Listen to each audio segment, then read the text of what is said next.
We all want to be loved, but never want to get hurt. We all want to belong, but the moment someone says something sharp, we pull away. And here lies the great struggle of being human. We need each other deeply, yet we wound each other constantly. Think about it.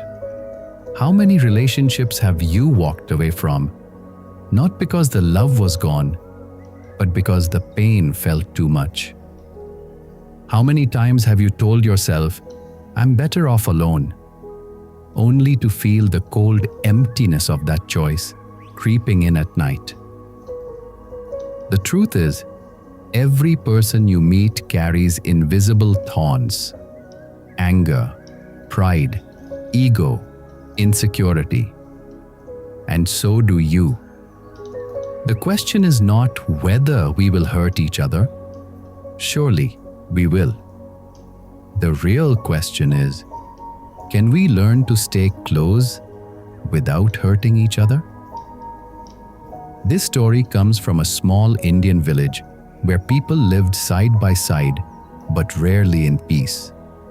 It's a story within a story about a wandering sadhu, a tired village head, and a group of porcupines who discovered something that most humans spend a lifetime trying to learn. And at the heart of it all is a lesson so simple yet so powerful that once you hear it, you will never forget it. Because this story doesn't just talk about the problem, it gives you the answer too. So stay with me until the very end, because what a group of prickly creatures learned on the coldest night of winter might just change the way you see every relationship in your life.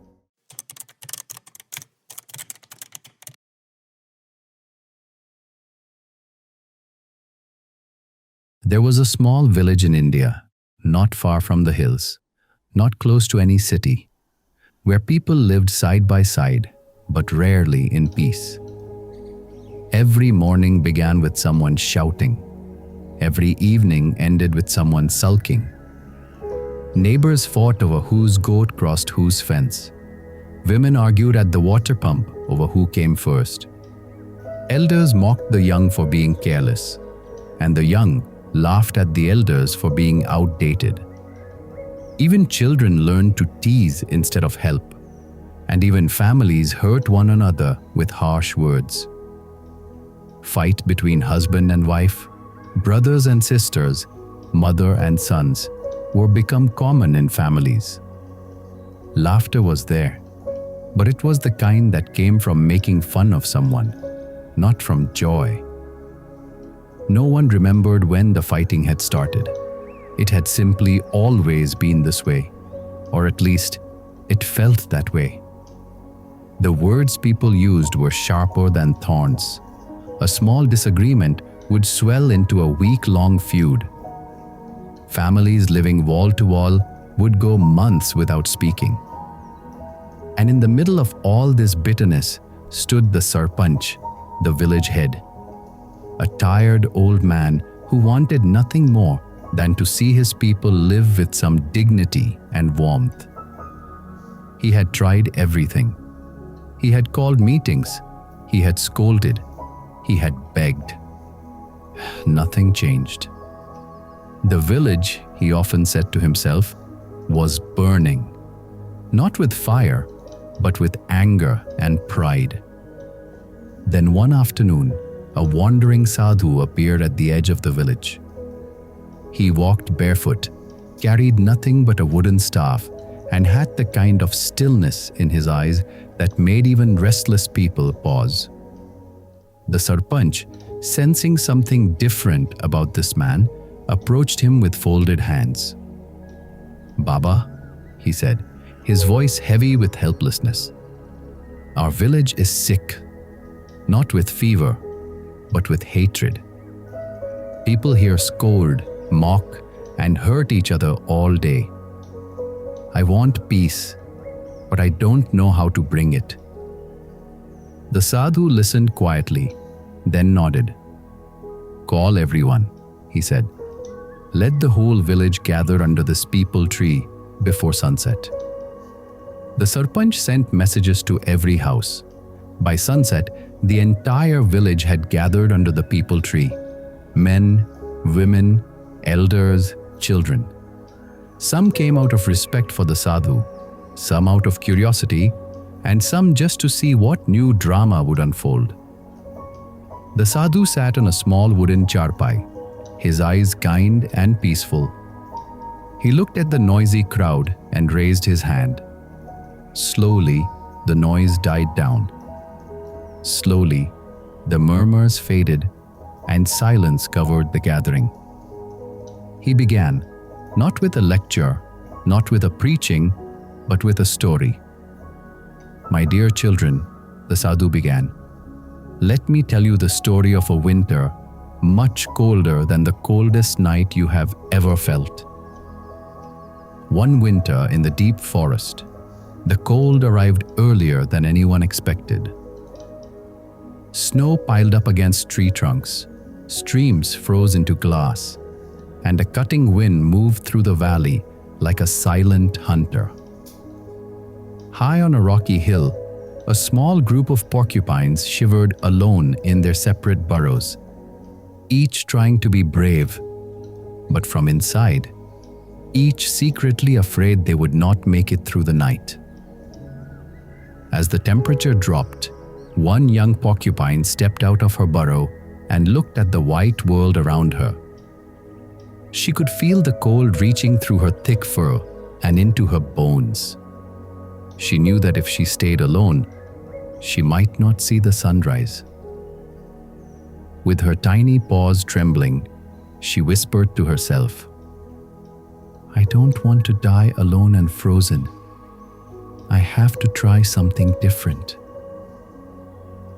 Down the slope, the young porcupine saw faint shapes moving in the snow. Other porcupines, just as frightened as she was. Cautiously, she walked toward them and said, "If we stay together, we can share our warmth." The others hesitated. "But our quills hurt each other," one answered. "Every time we get close, we get wounded." Still shivering, the young porcupine took a deep breath. "Yes, we will feel some pain," she said. "But if we stay apart, the cold will destroy us anyway. At least together, we have a chance to live." One by one, the porcupines stepped closer and huddled together. At first, it was terrible. Every time they came too close, their quills pierced each other's skin. They cried out in pain and quickly moved apart. But as they moved away, the icy wind cut into them again. They were stuck between two pains, the pain of being hurt by each other and the pain of freezing alone. After a while, they decided to try again, but this time more carefully. They came close, but not too close. They adjusted a little to the left, a little to the right. They learned where to lean and where not to press. Yes, sometimes a quill still hurt, but the pain was smaller than before. Slowly, they found a way to stay near each other, close enough to share warmth, far enough to avoid deep wounds. All night they stayed in this circle of careful closeness.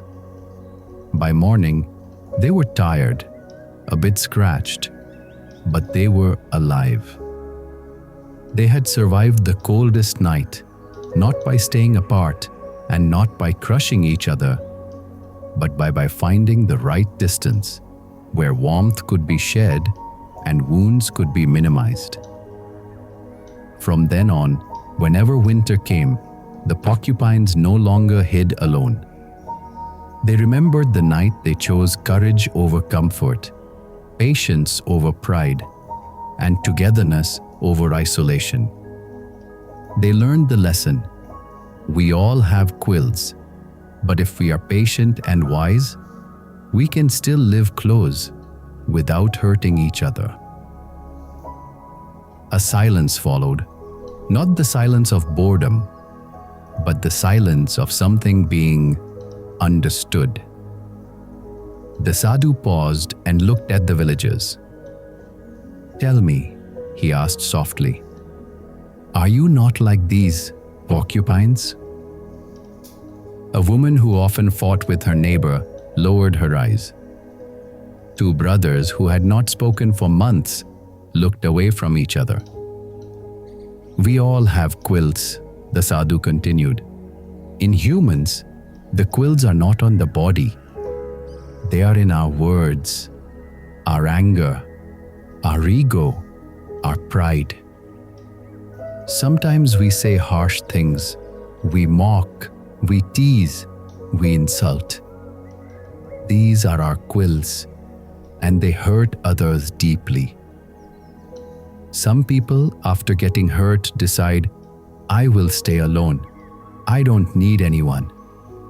They think distance will protect them from pain. Yes, it may protect them from being hurt, but it also takes away warmth, love, support, and the joy of being together. Others come so close without respect, without understanding, that their quills keep stabbing each other again and again. They live together, but every day is a new fight, a new wound. The wise way is not to run away from people and not to attack them all the time. The wise way is to live like the porcupines learned to live, close enough to share warmth, but with enough understanding to reduce the hurt. Then the sadhu's voice became a little firmer, though still gentle. My children, remember this. You do not fight here because of hunger or danger. You fight because of ego, because each one wants to prove, I am right, you are wrong. I am bigger, you are smaller. In such battles, even the one who wins truly loses. As the Buddha has taught, in the war of ego, the winner always loses. When you win an argument but wound a heart, what have you really gained? No one answered, but many heads dropped, not in shame, but in quiet recognition. The sadhu continued, This means learn to speak softly, even when you are angry. Learn to listen before you shout. Learn to say, I am sorry, when your quills hurt someone. Learn to forgive when others' quills hurt you. If a forest full of sharp, prickly porcupines can find a way to survive together in the cold, then surely a village full of humans with hearts, minds, and the gift of understanding can find a way to live in peace. The sadhu's words fell on the villagers like gentle rain on dry land. The man who fought at the well remembered the times he had shouted over small things. A group of boys who mocked others for fun felt a sting in their hearts. The Sarpanch was the first to stand. With folded hands and moist eyes, he spoke to his people. Baba is right. We have been burning our own house with our own hands. Let us remember these porcupines. Let us try not to be perfect, but to be kinder. We may not become perfect in one day, but we can at least start by checking our quills, our words, our actions before they hurt someone. And we will remember, in the war of ego, the winner always loses. Slowly, people began to change small things. A woman who would normally shout chose to stay calm. A man who would usually incite stayed silent instead. Children who laughed at others started helping them. The old peepal tree watched quietly as something rare began to grow in the village. Not just silence, but understanding. Not just less fighting, but more kindness. The villagers still had their quills.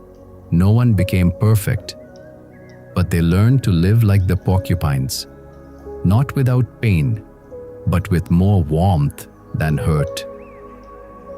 Whenever tempers fled, someone would say, "Remember the porcupines, and remember the war of ego." And it worked, not like magic, but like medicine. Slowly, gently, one small adjustment at a time.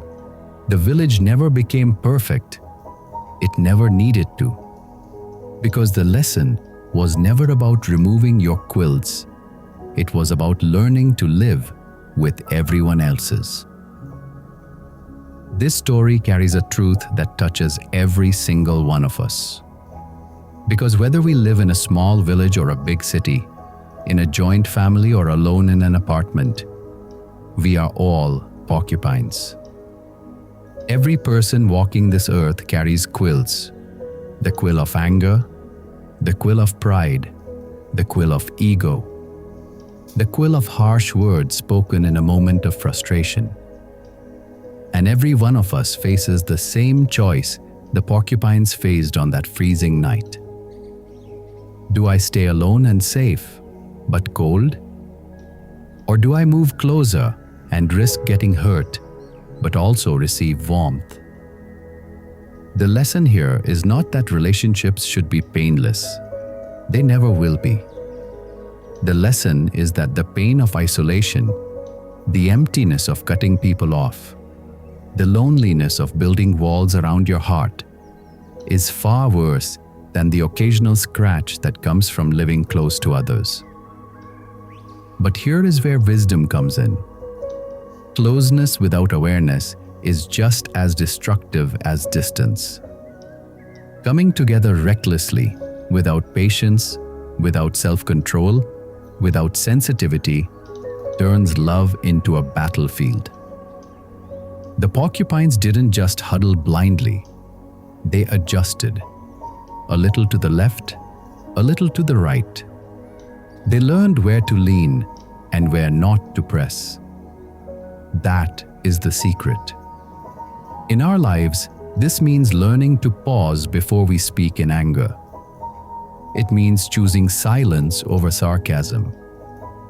It means saying "I'm sorry" even when our pride screams against it. It means forgiving, not because the other person deserves it, but because carrying bitterness is like dragging a bag of stones through your life. And perhaps the most powerful teaching from the story is this: you do not need to become a perfect person to live peacefully with others. The porcupines never lost their quills. The villagers never became saints. But they learned to adjust. And that small shift made all the difference. So remember, not the absence of differences. It is the ability to handle those differences with grace. Adjustment is not weakness. It is maturity. In the war of ego, the winner always loses. The next time someone's words prick you or your own anger rises like a wave, pause for a moment and whisper to yourself, "Remember the porcupines." That one phrase can change the entire direction of a conversation, a relationship, and even a life. Now I want to hear from you. Tell me in the comments whose quills have hurt you the most in life, and more importantly, whose quills have you unknowingly pricked? Sometimes the most powerful change begins when we look at our own thorns before pointing at someone else's. If you believe this story deserves to reach more hearts, please like and share this video so it can find the people who need it most. And if you haven't already, subscribe to our channel and hit the bell icon so you never miss a story that could change your perspective. I'll be back again soon with another story that will make you think, feel, and grow. Until then, be patient, be kind, check your quills before they hurt someone, and always remember, the warmth of togetherness is always greater than the pain of small wounds. In the war of ego, the winner always loses. So choose closeness with care, because no one survives the cold alone.